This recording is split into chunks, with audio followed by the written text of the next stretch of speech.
આંતરરાષ્ટ્રીય વિશ્વ હિન્દુ પરિષદ દ્વારા આવેદનપત્ર સુપરત કરાયું.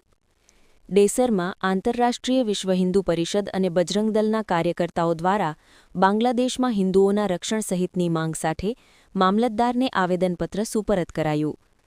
બાંગ્લાદેશમાં હિંસાની પરિસ્થિતિ સર્જાઈ છે અને ત્યાં રહેતા અલ્પસંખ્યક હિન્દુઓ પર થઈ રહેલા અત્યાચારમાં હિન્દુ સુરક્ષા સહિતની માંગ સાથે વડોદરા જિલ્લાના ડેસરમાં આંતરરાષ્ટ્રીય વિશ્વ હિન્દુ પરિષદ અને રાષ્ટ્રીય બજરંગ દળના કાર્યકરોએ સાવલી સેવા સદન ખાતે પહોંચી મામલતદારને આવેદનપત્ર સુપરત કરી રજૂઆત કરી હતી.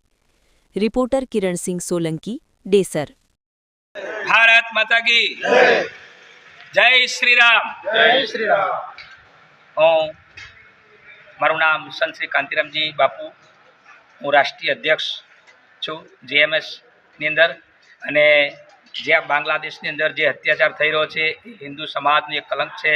ખરેખર આપણા ભારત દેશના હિન્દુત્વ તત્વ જે જાગી રહ્યું છે, તો સરકાર સુધી અમારો અવાજ પહોંચે કે આ જે હિન્દુ સમાજ ઉપર જે અત્યાચાર થઈ રહ્યો છે, દરેક ઠેકાણે જે અત્યાચાર થઈ રહ્યો બાંગ્લાદેશમાં થઈ રહ્યો છે, એ તમામ જગ્યાએ આ સરકાર ધ્યાન દોરે અને અમારો અવાજ ત્યાં સુધી પહોંચે અને અમારા હિન્દુત્વનું બળ જળવાઈ રહે એવી મારી શુભેચ્છા. ભારત માતા કી જય. મારું નામ અર્જુનસિંહ પ્રતાપસિંહ રાઠોડ, ડેસર તાલુકો. આંતરરાષ્ટ્રીય હિન્દુ પરિષદના અધ્યક્ષ તરીકેની જવાબદારી છે ડેસર તાલુકામાં મારી. આજરોજ અમે મામલતદાર કચેરીએ બાંગ્લાદેશમાં જે અત્યાચારો ગુજારવામાં આવે છે, હિન્દુઓ પર જે અત્યાચારો છે ને અલ્પસંખ્યકો છે, એમાં કટ્ટરવાદીઓ તરફથી આપણા હિન્દુઓને જે નુકસાન કરવામાં આવે છે એના વિરોધમાં અમે અહીંયા મામલતદાર કચેરીએ આજે આવેદનપત્ર આપી અને એ અત્યાચારોને અમે સખત શબ્દોમાં વખોડી કાઢીએ છીએ.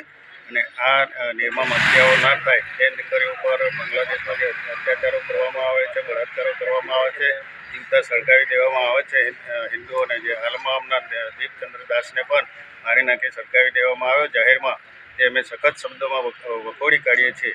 અને આ અમારો અવાજ રાષ્ટ્રપતિ મહામહિમ સુધી તેમજ દૂતાવાસમાં અને વડાપ્રધાન સુધી અમારો અવાજ જાય અને આ અંગે માનવ અધિકાર પંચમાં પણ આના વિશે વિરોધ નોંધાવે એવી અમારી લાગણી અને માગણી છે.